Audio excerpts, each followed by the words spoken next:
Para sa dugang nga mga balita sa Negros, kag panay mangin kaupod ta si Adrian Prietos. Adrian? Yes, George, mga kapuso, madamo ginya salamat sa Bacolod City naman, mga kapuso. Balay sa Barangay Alihis, ginsulod sang isa kakawatan. Insidente na huli ka. 3 ka mga cellphone na kawat. Yaring balita nga itong gintutugan.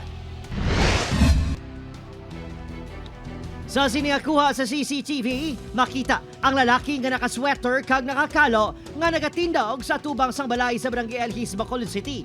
Sa nakatsyempo na, nag-amat-amat na inisulod sa balay sang nakita nga bukas ang puwertahan. Wala na, nakuhaan sang CCTV ang masunod nga ginobra sang lalaki sa sulod sang balay. Sunod sa tagiya sang balay nga si Raul, natabuan nga nakalakat sa eskwelahan ng mga estudyante sang nagsulod ang lalaki. Nataban kuno sang lalaki ang school bag kag 3 ka cellphone. Apang ang 3 ka cellphone, peke, ukon, ginagamit lang ang pang-display sa cellphone shop bago nagatrabaho ang tagiya sang balay bilang cellphone technician.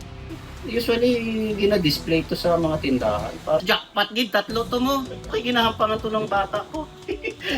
Ay, dami po. Ari gito, abi mo, ano gito, kung ano mo gid ni. Doto Jid. Oo, to. Sunod sa punong barangay, ano kuan sa video, isagin man kakawatan kag madamo na sang nabiktima. Isa ni siya ka member nga sa Himaya nga nagasaka sa mga balay-balay man galumpat sa pader. Ini siya na-identify namon, hindi ni siya tagalihis. Ang ambal nila taga Barangay 16. Natala ng report sang tagiya sang balay kag sang barangay officials ang insidente sa kapulisan. Tambak man kita sa regular gid nga police visibility, especially sa mga area tada nga ginatumot nga may potential sa ginawatay. Sa pagin nga patrolya, especially the night time. Adrian Pretos, 1 Western Visayas.